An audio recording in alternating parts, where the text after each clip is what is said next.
Welcome to Soni Irabor Live. Tonight, we're focusing on a gentleman who has been a human rights activist for a long time. Now, there are thematic areas we're going to concentrate on, and then as the conversation flows on, we can dovetail into other areas as well. But it is about the state of the nation. Nigeria is a very gifted country. It is rich in human and material resources, but Nigeria is in search of direction in terms of governance, in terms of, business development and things like that. But let's take the pace from this next message.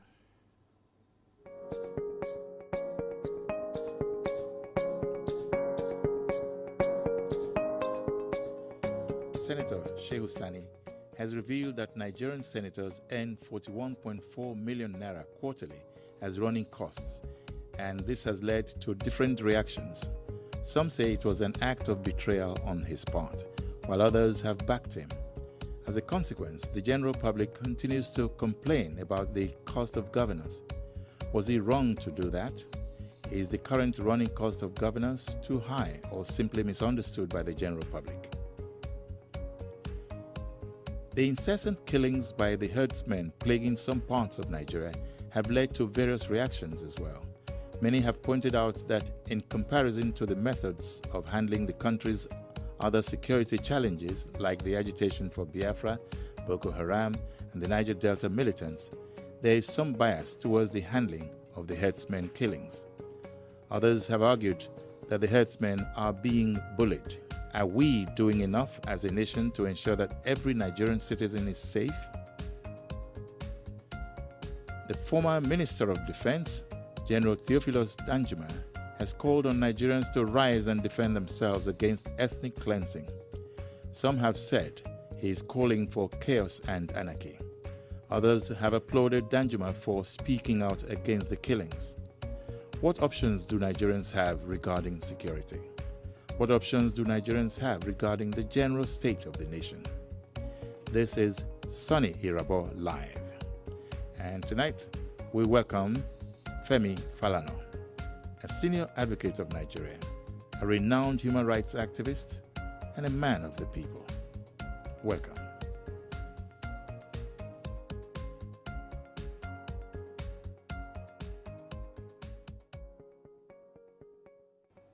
Yes, welcome indeed. Well, Mr. Falana is, before we actually just formally shake hands with him and say welcome, he's also a former gubernatorial aspirant of Ekiti State in 2007 on the platform of National Conscience Party.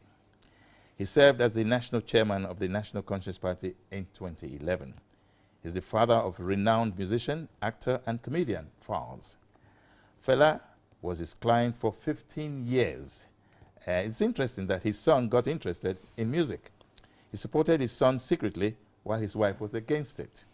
Some of his awards include the Defender of the Year Award from the International League for Human Rights in the year 2000, the Bernard Simon Memorial Award for the Advancement of Human Rights in 2003, and it is safe to say he's a man of the people, as I said earlier. Now, you've spoken up strongly, Mr. Falana, about against the cost of governance in Nigeria. But many will say that you really may have been saying something, but the truth is Nigeria needs a direction of either you spend and you spend well, or that even if you're complaining about cost of governance, why should that be an issue when nobody seems to be raising an eyebrow about it? Well, thank you very much. I think one of the reasons for our underdevelopment is the fact that every year, not less than 70% of our budget goes for servicing a parasitic bureaucracy, recurrent expenditure. So there's little left for capital projects, developing the country, fixing our roads, fixing our hospitals, funding education, and other institutions. So anybody who loves, who admires development must be worried over the increasing rate of, increasing cost of governance in the country. Yeah. But then, you're the one of the very few speaking out. Nothing seems to, there's no response to the fact that when somebody makes such an observation, there ought to be a response from either the government or the constitutional system that will say, let us address this and let's correct it. Well, we're making some progress. It used to be worse. Now, revenue generated by the government no longer goes to private hands, as was the case. Okay. Now, all funds now generated at the federal level will have to go to the TSA, account. Captured by the TSA. Okay. Before now, there were institutions. One of them had about 200 bank accounts. But nothing was done about it. No, nothing was done about it. Okay. But now that is almost impossible. So government can track the revenues generated by the country at the federal level. I must emphasize that. Yeah. In many of the states, it remains business as usual. And that is why not much progress, not much development is taking place around us. But as I said, people are becoming increasingly aware that development is stunted in the country and that next election will have to be issue-based. Yeah, yeah. Okay, a country like Nigeria is always regarded as we're gifted, we know where we're going, but sometimes we're accused of seeing it and letting it pass by. What you've said now, 70%, is it today's cost that is still 70% or what was before? Because you're saying there's some form of progress going on. No, it was before. It was about 74. Okay, what is it now? Yeah, it's about 70% now. So 4% in achievement? Yeah. You know. Okay. I mean, that's rather infinitesimal. If you are talking of what was the case in the 60s, before the rain began to beat us under the military, capital projects took a lion's share of the budget. For I think in the Western region, for instance, over 50% of the budget was devoted to, capital projects. And that meant development. Oh, yes. Now, today, there's accusation, corruption, fighting corruption. There's inaction. There are a lot of different things springing up. And we're being accused of looking at a country that is not taking care of its people. Where do you stand in determining you're a civil rights activist? If the country is not taking care of its people, what are you doing and what have you done so far to make that be a difference? Well, I listened to, I've read Mr. Biget's speech. Okay. When he addressed the expanded National Executive Council. Laughably, some former government officials have been praising Mr. Biget for speaking truth to power. But I believe that many of them have failed to appreciate the ideological thrust of the speech, which is that, gentlemen, it was not about speaking truth to power. It's about giving, I think Mr.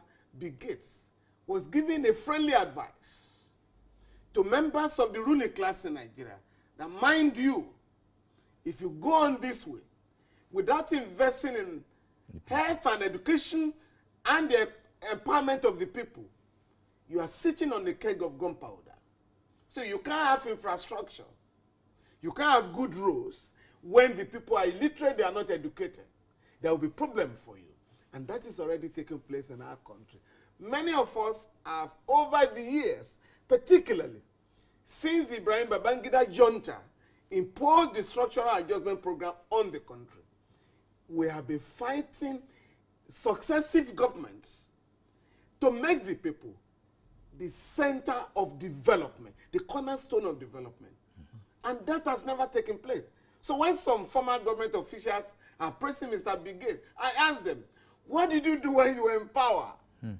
But what we have done, on our own part particularly, the civil rights movement, the human rights community, is that we have gone to court to challenge the failure of the government to take care of our people. And we have got a number of judgments which are not being obeyed. And we have a struggle there. For instance, in 2009, the SERAP, that is the Socioeconomic and Accountability Project, briefed me to go to court. I approached the ECOWAS court, and we got a judgment that every Nigerian child has to be put in school, at least to be in school for primary and secondary education, junior secondary education, in line with the UB Act. That judgment has not been obeyed. Till date. Yeah, today. We've also gone to court. And we got judgment to the fact that the federal government should establish the Nigerian Education Bank to give loans to indigent undergraduates in our tertiary institutions. We also got another judgment to the fact that the federal government should restore the People's Bank to give loans that are not collateralized to the underprivileged people in our country. Again, this judgment has been ignored. So we have now got to another stage of compelling the government to obey this judgment and also to implement welfare laws in our country. We have mounted a war led by the Nigerian Labour Congress and I think the Trade Union Congress. We've extracted laws from the National Assembly on pension, on payment of salaries as and when due, on universal, National Health Insurance Act, and so on and so forth. But these laws are observed in their breach. So now you are keeping them, it's like keeping them in archives. Oh, yeah. When the laws are there, but we are taking steps now to compel government to obey the laws. I'm really wondering, have you made any move to even have a dialogue? No, of course, regularly. I mean, I think I must say here that recently I wrote to the Minister of Health. You are required to set aside 1% of the budget of the federal government to take care of the vulnerable segments of the society. Right. How far have you complied since 2014? I've got a beautiful letter. But what will surprise you, and very unfortunately, no state government, no local government in Nigeria has put a dime in that fund. The same thing with the UB fund. The money for, taking care of our children, removing them from the street to be in school. Yeah. As I'm talking to you, over 60 billion naira has not been accessed by state governments. But is that amount available? Oh yes, it's in the central bank, line follow. With respect to universities, I just got a letter 3 days ago from the Director General, Dr. Baffa, of TED Fund. That is the Tertiary Institutions Fund. Over 200 billion naira has not been accessed by our tertiary institutions. Federal universities, state universities, polytechnic, and colleges of education. Now, I don't want to think that you're barking at the wrong wall or anything of the sort. No. So, pardon with the use of the language, but if something like this is happening, there's no response. No, we're getting response. And since I got that letter, I've called a number of vice chancellors and some friends who are heads of this. No, I mean response from government directly. No, we're getting response. We're using the Freedom of Information Act to extract information from the government. Okay, and they are cooperating? Oh, they have no choice. When they fail, we go to court. Just like SERAP went to court to compel the government to publish the list of, those who have looted the treasury of the country. Oh, yes. We're getting some results. Okay, now, Nigeria is a very interesting country. Very gifted human resources, natural resources. But the one thing that is so bad and is wrong now is the fact that there is a hue and cry about the safety of lives and property. And of course, the issue of different ethnic groups and stakeholder groups fighting with one another. But because we have to take a break now, I would just say, after the break, we'll continue with this aspect of the question, and then we'll be right back.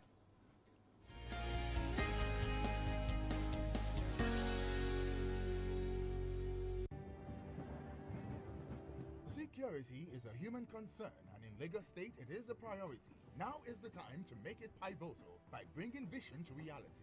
With a passion to render 100% security of lives and property for all Lagosians, the Lagos State government is organizing a security summit where stakeholders and security experts will meet to design an overall and articulate security roadmap for security strategy, engage and secure the input and buy-in of all critical stakeholders to a security strategy and system to seek homegrown solutions that can be implemented by Lagos State government, and design a sustainable funding model for security in Lagos State. Date of the summit is the 9th of April 2018.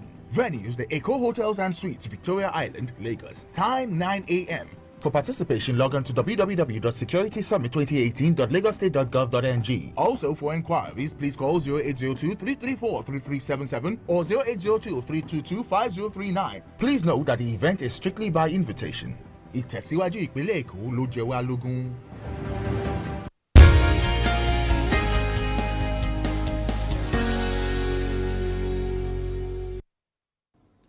Yeah, State of the Nation is the main topic today, but we're starting with some of the questions I asked earlier had to do with how ethnic groups and stakeholder groups are relating with one another.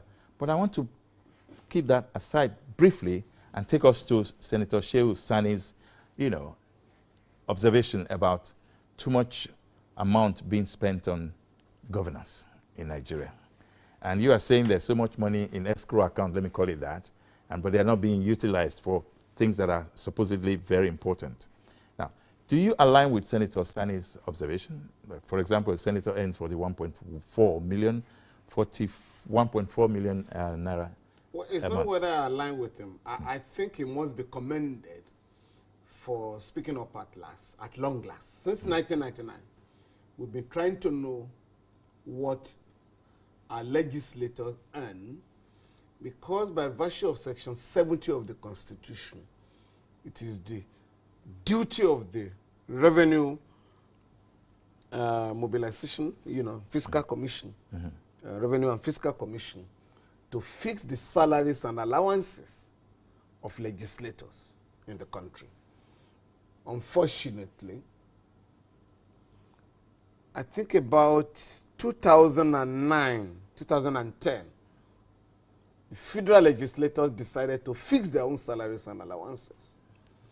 At that time, the budget of the National Assembly was 43 billion. It suddenly skyrocketed to 150 billion. Because the country went to recession last year, we're told that it was reduced to 125 billion naira. But I think we are getting to know what each person is earning. What each person is earning. And that is why Senator Shehu Sani must be commended for coming out to let Nigerians know what a senator takes home at the end of the month. But that is not all. Apart from the running cost and the salary, you also have other allowances, which have been fixed legitimately. For instance, each of them is entitled to a car loan, for the 4 years, housing loan, even wardrobe allowance, constituency allowance, and the rest of them. But there's something that Senator Shehu Sani pointed out, which I think is lost on Nigeria, which is that every senator is entitled to influence the award of contracts of about 200 million naira in his constituency. Okay. So that should be part of the 41.4 million? Oh, yes. And but that means... is spent on the people? Yes, but, you can see them, some senators gathering people to distribute motorcycles and bicycles and a few things, And that is how they account for the 200 million naira per annum. Which means at the end of the day, our legislators are some of the highest paid in the world. And the system cannot justify that, having regard to the level of inequality in our society. But we're not taking it line low. I think why the senator has commended, happily, the Revenue Mobilization Fiscal Commission has already distanced itself from the jumbo pay, but that is not enough.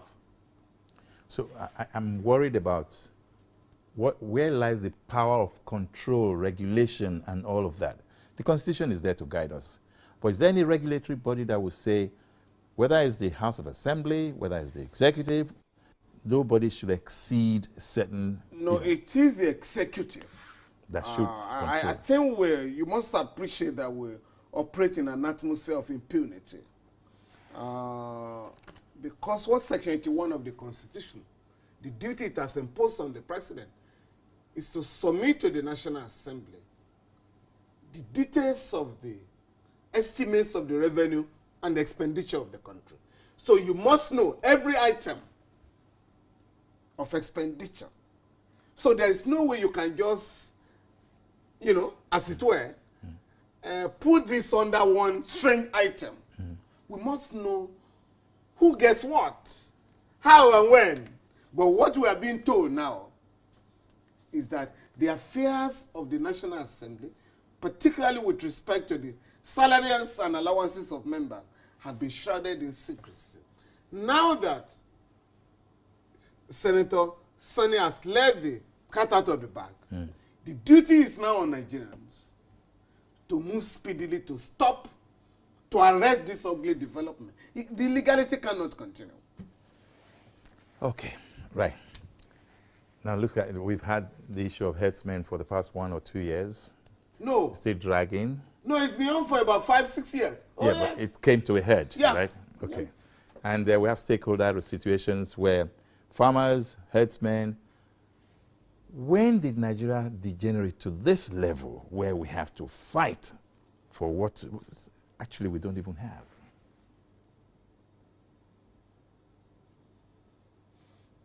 The herdsmen farmers clashes are unfortunate and they are totally uncalled for. And those who say that it is part of the culture of Nigeria to move cattle from Niger Republic to Lagos or Calabar or Enugu or whatever are not being fair to our history. It's not part of our history. The point I'm trying to make is that this is a recent development. Yeah. To the point of being armed with sophisticated what weapons. I'm saying is that we used to have in this country ranches. When? In the First Republic, until the military dictators took over the country and arrested our development. The Ahmadu Bello regime had a ranch in Mokwa.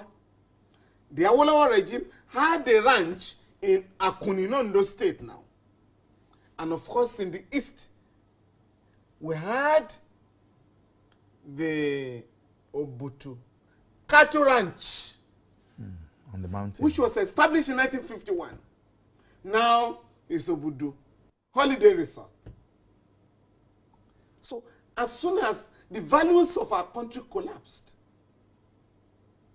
we began to have these problems of people now bringing cattle from Sokoto to Calabar to Enugu and other places. And of course, the animals have to feed, they have to graze on the road, on the way.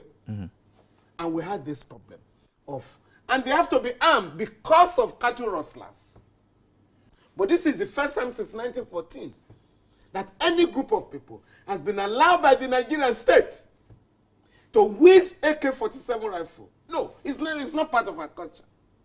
And that is where the government has failed colossally to arrest and stop the killings of people. It's totally unacceptable. Okay, I know phone calls will be coming in very soon. We still have one aspect that we need to talk about, but we take this short break. We'll be back.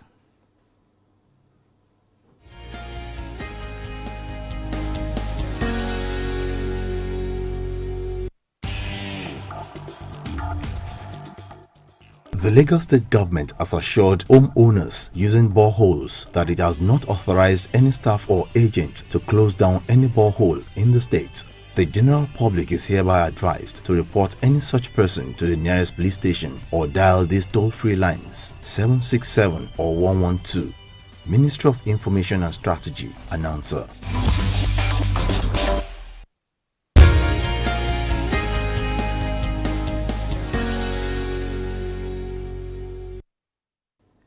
Welcome back. Very, very soon, in another minute or so, we'll be looking at you calling on 0700 call SIL and 0700 on Lagos TV. 2 numbers for you. But in the meantime, one more thing that I need to look at really is T.Y. Danjuma's call to defend, for individuals to defend themselves. Isn't that a call for anarchy? Not quite, because there are circumstances where you are allowed by the Constitution, Section 33 of the Constitution, the Penal Code as well as the Criminal Code, to defend yourself and your neighbors. If you identify some danger coming to you, naturally, you have a duty to repair such danger. The law allows you, the law supports you. But what is not acceptable, or what has led to the controversy, is that the man who made the call, General Danjuma, a former chief of staff, a former minister of defense, has a duty, like you and I, to work to the appropriate authorities. Your boys in Taraba are not behaving well. Can you change them? I've gone to court. I've sued the federal government.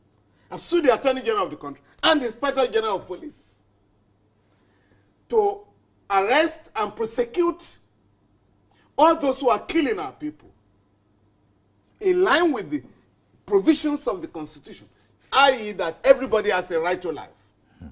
So we expect some of these generals. I also know one who has some heads of cattle, right? And is one of those,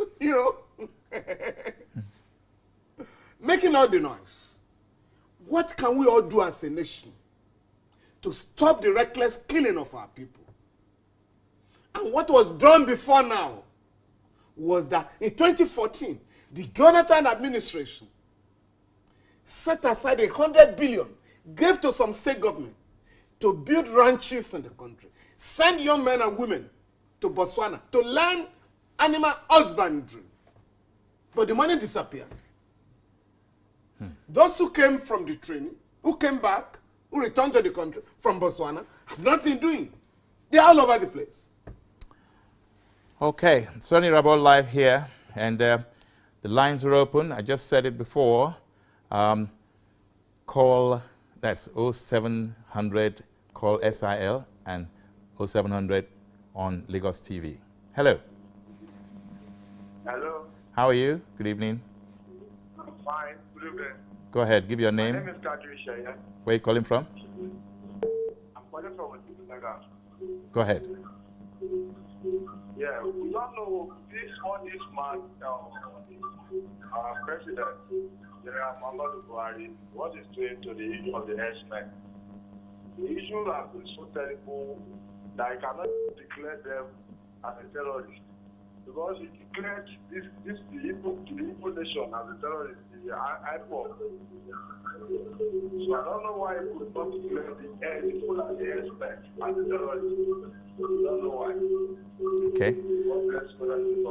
Thank you very much. Well, he's saying. I can understand him. Yeah. May I describe an organization, a terrorist one, does not answer the question. Just like the case of IPOB. When you declare an organization like IPOB a terrorist one, you simply drive the members underground, and they're all over the place. They're operating. In the case of the herdsmen, the answer is there. The state has got the answer. Even the Buhari administration. What is the answer? The Buhari administration has come to the irresistible conclusion that the only way to stop this movement, strange movement, with guns and arms, ammunition, is by having ranches. And that is what other African countries are doing. Botswana is the leading African country in terms of, exporting meat, preparing meat, making money from meat production. Ethiopia, Mozambique, and the rest of them.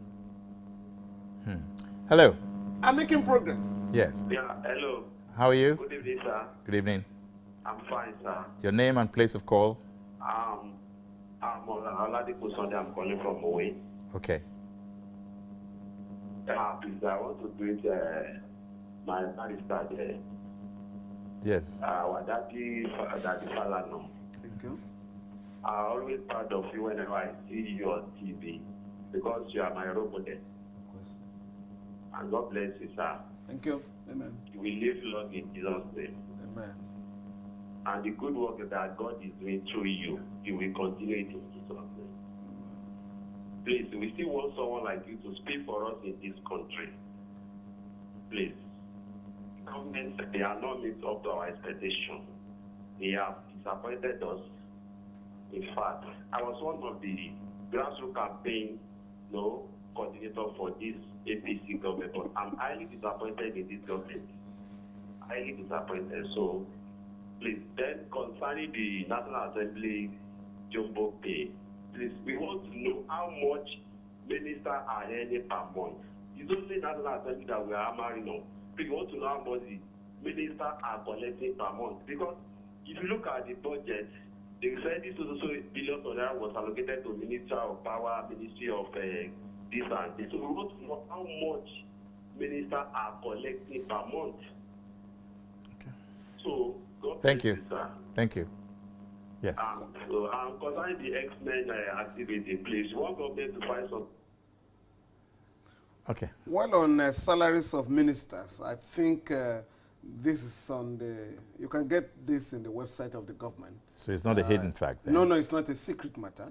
But what we have fought, what we fight against, is the fact that there are ministers and legislators that are earning double salaries. How? Some young men who are governors, former governors, are on pension in their states. They are also taking money as ministers in Abuja. This is not acceptable under our law. It's not done anywhere in the world. So we are also in court in this, in respect of this. Okay. Any With comments? respect to the herdsmen, I've said the government has to be moved to address the problem, which is that we need to establish ranches. Where you have ranches, the animals are well taken care of, they produce milk, the children of the herdsmen will go to school. Instead of having people to run about all over the place. The actual owners of these animals, the cattle, are all over the place, including former heads of state and generals who are coming out now to pretend like Pontius Pilate. That statement's a bit... Okay. No, I know them. They know I know them. Yes. Now, do you see a country that is really concerned about its people and is now faced with this overwhelming problem? Do you see that country addressing it and getting out of it? You know, our government is very lucky. Left for me. Everybody who has been killed, the government will pay damages that the government will almost fold up. And I'm serious. And I've done it.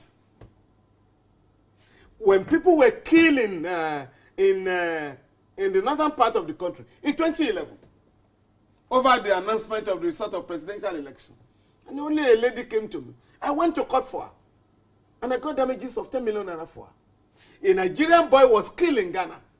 I went to the ECOWAS court, got damages of $250,000 for the parents. Everybody who has been killed, either by armed robbers, kidnappers, or herdsmen, the family members can go to court and hold the government responsible. Okay. Hello. How are you? I'm fine. Go ahead. Okay, I'm just calling. I'm listening to our Soni Irabor program now. We are talking about the situation in the country. Yes. What we need to do, we need the government that has a political will. We need a political will. Political will. Okay. To face the challenges we are passing through in Nigeria. Political will. Any government that wants to do it, its word must be bound. Okay. When the APC government comes to the government, they brought a lot, many things to Nigeria. Security. But this is the security that they promised us that we are witnessing today. Therefore, it's high time for them to wake up from their slumber and defend the masses. Okay. When in a situation that the government cannot defend the masses, that government has no any right to be there. Okay. Thank you very much. Thank you. Yes, sir. Now, what I'm trying to do is contain the length of time you're given to speak, and I said 1 minute at the beginning, if you remember, so that we can have as many calls as possible, because the program is not that tall, or long, rather. Okay, political will. Now, that's a good one, because my mind was also going there. You're talking of the governor, those who are governing. What about the people who are being governed? It's pari passu, is not? Yes, but the ideas of the ruling class are the prevailing ideas in any country. What are these ideas? The leaders have to lead and guide the people.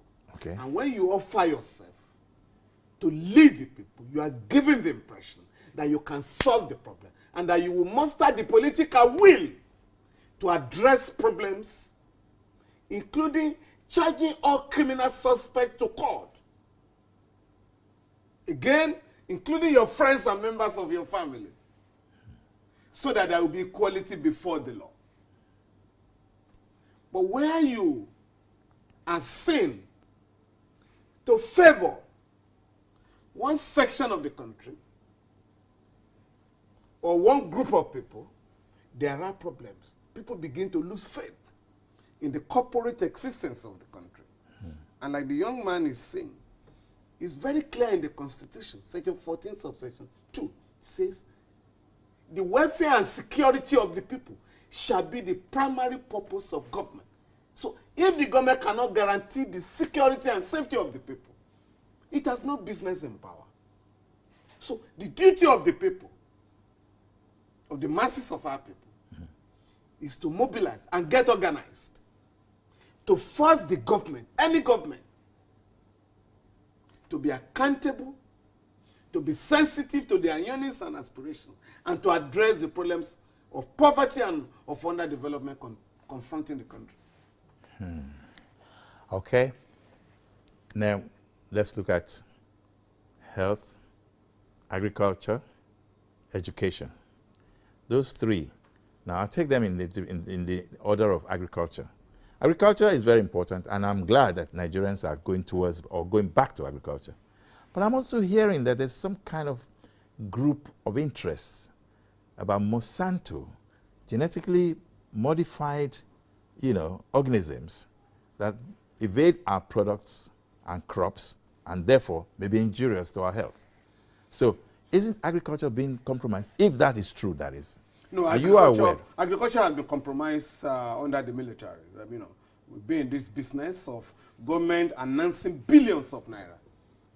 Sometimes about 200 billion naira per annum to assist farmers to increase productivity in the farm, in agriculture. At the end of the day, the money ends in the pockets of latifundis, absentee farmers, and the rest of them. So the government has to organize our people, identify them, organize them, and get them into cooperatives and pass these funds through them. For those who are producing all manners of food, again, the regulatory bodies like NAFDAC will have to be up and doing and ensure that we do not have people from foreign countries coming to poison our people. Unfortunately, time is so tight. I had asked for 3 angles to the questions: health, agriculture, and education. But agriculture was the first and only one we could take because time is up. And that's the thing about, when they say when you're in a nice company and the topic is so interesting, time goes. It just moves fast. And this I thought we addressed education and health earlier. Okay, good. Through Bill Gates, Bill Gates, thank you so much. Yeah. So I want to thank you, sir, for Thank coming. you very much. And My pleasure, Sonny. last minute, and you were able to oblige us. Thank you really so much you for very making much. it possible My for pleasure. us. And next week is another date, and a young man talking about technology, business futurism, and international curator will be on our show. For now, thanks again. Soni Irabor signing off on Soni Irabor Live LTV. Bye-bye now.